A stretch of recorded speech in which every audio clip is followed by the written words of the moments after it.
Hello, everybody, and welcome back to another episode of 30NSG. On today's episode, we're going to be talking about Ubisoft, Activision Blizzard games on Ubisoft Plus, what you need to know. Before we get to this, if you like this kind of content, please make sure you share, like, subscribe. We do a live show Monday through Thursday from 10 o'clock in the morning till about noon Eastern. We talk to live chat, we go over the news, and we just have a good conversation. So come on by for that. If you'd like to go above and beyond that, become a member as little as $5. We do uploads, we do live streams, we do podcasts, we do gameplay, lots of stuff on this channel, so please check it out. All right, so Activision Blizzard games on Ubisoft Plus, what you need to know. This just came in this morning. In August, Ubisoft announced an agreement with Microsoft granting the publisher for cloud streaming rights to Call of Duty and other current Activision Blizzard games, and those released over the next 15 years once Microsoft acquisition of Activision Blizzard is complete. Now, Chris Early, Ubisoft's SVP, Strategy Partners and Business Development, was a crucial figure in negotiation. He sat down with Ubisoft's news to discuss what Ubisoft Plus subscribers can expect now that the acquisition is finalized. He says, why did Ubisoft decide to take the streaming rights of Activision Blizzard games, and what does the deal mean for Ubisoft and Ubisoft Plus subscribers? Chris then states, taking on these rights allows Ubisoft to bring Activision Blizzard games like Call of Duty to Ubisoft Plus, as well as license and streaming access to the games to cloud gaming companies, service providers, and console makers, meaning we're helping expand access for more players across the streaming services. We've also been in a technology forward-looking company, and we believe that we can create differentiates and competitive advantages for other products throughout technology in addition to the games themselves. We've been active in the streaming space for a long time, and this is one of the reasons Microsoft came to us. We were the first studio at Google worked with Stadia, and the first company that Amazon worked with Luna. And we've also been partnered with NVIDIA GeForce Now for years, and to Microsoft, it made sense that somebody was going to be familiar with the space that we know the value would be for streaming. It'd also be with us, and we saw the value as well. There was also a bit of discussion of what the rights would be available, and once it was clear, it was easy to see how they would allow us to add Activision Blizzard games to Ubisoft Plus, and it brings even more value to the offering and also contain that might be new or different for other players' base. So it allows the broader range of choice, and we're already working on partners around the world, distribution of Ubisoft Plus, and for the slate of games according to Activision Blizzard games. Okay, so which games are included in the deal? Does it include other content like DLC? Chris goes on to say, the deal includes Activision Blizzard games that are being distributed today and includes all the games that Activision Blizzard will release over the next 15 years. That includes Call of Duty franchise and a whole lot more. And yes, it does include all the DLC, including in-game content, downloadable DLC packs, expansions, and add-ons. He says, can you explain why the deal is exclusive in some areas of the world but not in others? Chris says, to get the acquisition approved, Microsoft had to seek approval for regulatory bodies in a number of areas in the world. Each local regulatory body had a different set of conditions under which they would be allowed to Microsoft to make the transition. In Europe Economic Area, European Commission required Microsoft to allow cloud streaming service to let anybody who owns games in the territory to play Activision Blizzard games via streaming for free. So, for example, a company in France would also do with Microsoft and say, I want to stream the gameplay for Call of Duty to people who own Call of Duty already. And Microsoft is required to license those rights for free to the companies so the players can stream games they own. It's known as also bring your own game. This is also the rights of non-exclusive in some regions. Ubisoft has also a long history of supporting cloud streaming partners. And why is that? Where do you see the cloud streaming market in the 10 to 15 years? So our underlining goal in the cloud gaming market is really broaden access to our games to more players. I have a choice of platform available in my home, and I also will stream because I want to install something until I'm sure I'm going to play it. Now with streaming, I can try a game without waiting for me to download and then decide if I want to play something else, which I don't have to wait to download. So the HD games that are being made continue to evolve and become more complex. So the ability to stream those variety of devices, such from the browser or the window or existing piece of hardware, really opens up the market for more people to be able to access and play games whenever the situation. He goes on to say, we believe that streaming will continue to grow over the time, and we look back to 15 years ago when the company is trying to create streaming platforms, it was a much more challenging time, and the infrastructure wasn't quite there. But if you look at what the availability to people in their houses or homes today, the speed of the internet access is significantly better than it was 10 to 15 years ago. So over the next 10, 15 years, I think the same thing is going to happen and is going to continue to get better. As it continues to evolve and more underlying technology advances, the easier the streaming is going to be. I buy music still, but I don't have to think about buying a CD or hardware to play it on. I remember to bring it with me when I leave the house because my music is available to me all the time. Now, I'm in a place without connection. I've been able to download the songs and what I want to listen to them offline. I think the same thing will exist in gaming as we go forward. And we're already seeing significant increase of digital share of purchases and people who trust their games going to be available to them without absolutely requiring physical media to play it. I've talked about this. Now, I know the question was stated in the next 10 or 15 years, but I can guarantee you that it's going to be faster than 10, 15 years because we've already been in this space for 15 years. So another 6 to 7 years that I've said is on top of the 15 years. So we're already 2 decades. It'll already be 20 years in the market where they're working on this technology. So it's going to be much faster now.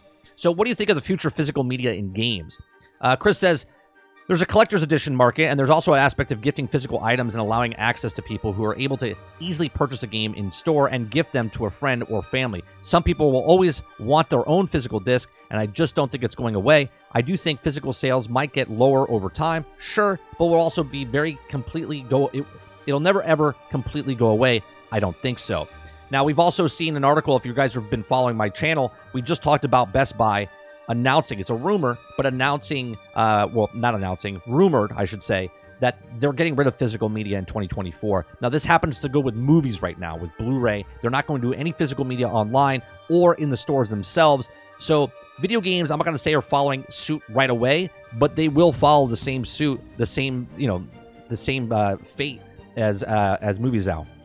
Now, it says streaming movies and TV shows is one of the key ways that people consume the content today. With games being larger time investment, do you think gaming via the cloud can compete with other forms of streaming? Chris says, I think there's 2 avenues in answering that question. One is the concept of streaming, and one is the access method of the other is in the concept of subscription as the ownership method. Firstly, streaming is essentially the same as buying a disc. Not really, but sure. It's just a way to get those bits of devices you're going to play them on. And now, I absolutely think that it takes the reliability of infrastructure underneath it because none of us want to be playing and have an internet hiccup and suddenly the game freezes up. We don't want, when we're streaming shows or TV ethers, everyone hates it when it gets into the climax scene and then suddenly it gets a little spinning loading icon and you get mad. But that happens so rarely, right? It's a service that you can also count on when you get to the place where the frame drops or a little bit of inconsistency and the connection doesn't affect your gaming, when it's going to be all that much better and all that much more relied on. Now, the challenge today is streaming games versus streaming video is that video is linear entertainment, which can be streamed in advance and buffed, and the movie or song is consistent. Okay, it doesn't change for one person versus to another. As a result, it can be buffered locally so that you can also overcome and hide any small drops in connection. On the other hand, gameplay is essentially dynamic, and you can't stream advance, and you also don't know whether the player is going to turn one way or turn the other end of the corridor. When streaming games, there's more immediate need a quality infrastructure and quality internet connection, so it's more demanding as a streaming mechanism, and streaming music or streaming video. But that said, there are plenty of places in the world today where the internet is pretty good and where streaming works just fine. There are also areas in different countries where it's also not good at all and where you don't have a good access because of the infrastructure, not because of the lack of desire or not because of the no cloud service available. He continues and says, and there are other parts of questions of the subscription side and mechanisms.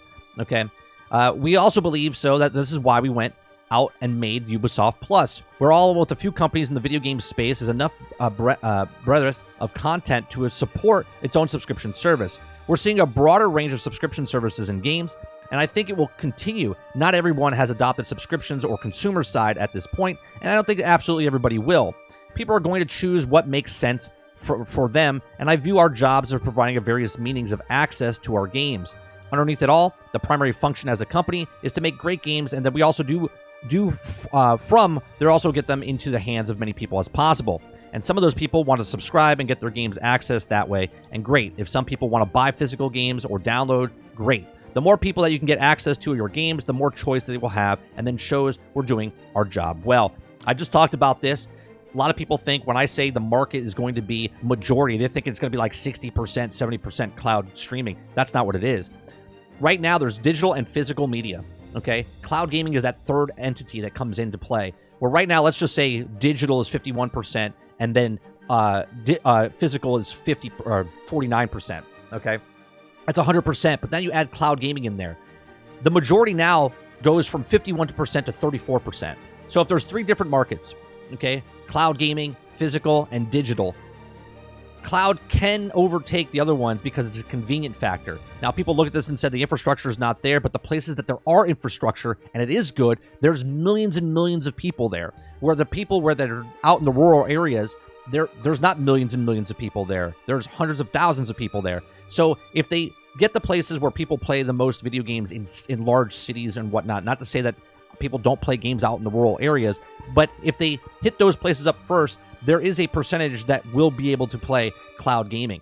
Okay, so it says, where will Activision Blizzard games be available to stream in the future? Chris goes on, from us, that's something that we're going to see as time goes on and things evolve. Our expectations is that we'll be Ubisoft Plus, and they'll also have the rights to be able to license them individually to companies as well. Perhaps the company somewhere in the world that wants to license those rights and add to the streaming services they have to start up a new streaming service. And I think that's going to be a part of fun of the next 15 years or more, how streaming evolves. To clarify, all the games that are coming from Activision Blizzard in the next 15 years are those games that exist now. We have the streaming rights in perpetuity, and those even after the terms of the deal come to the end, we still have the rights, those rights, and will also still be available to provide those games to people and the companies throughout the world. So there's a lot of possibilities.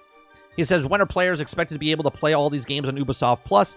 He says, we know the players are excited for the most games to come to Ubisoft Plus, and we'll take the time that we need to make sure that its back end fully supports the experience that we want players to have. And now that deal is closed, the operational element can begin to kick off.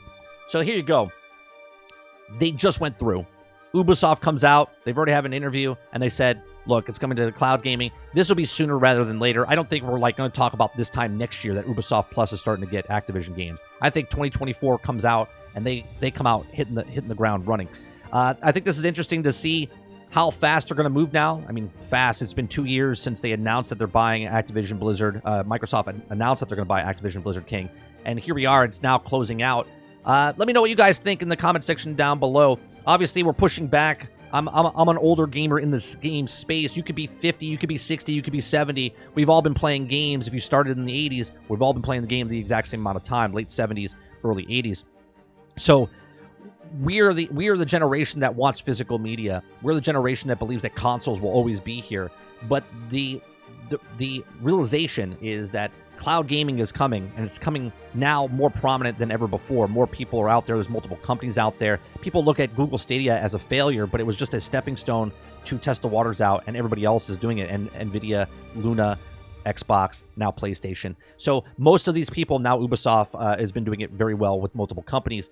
So this is just another stepping stone in the demise, I guess, of physical media. Again, I don't think physical media will ever completely vanish. I think there'll be a small niche community that sort of like if you talk about collectors for toys, or if you talk about people that do the limited run game type of stuff, there's always going to be someone that collects the vinyl records and puts them on a record player. There's always going to be people that buy hard discs and put them into their systems if they can. But the majority of people, the convenience of playing it on your phone, your tablet, your computer, your console, and streaming it from the cloud, our kids are going to be more comfortable with that than we are as adults right now. So let me know your thoughts and comments in the section down below. If you like this, please make sure you share, like, and subscribe, and I appreciate it. Thanks for watching, and I'll see you guys on the next one.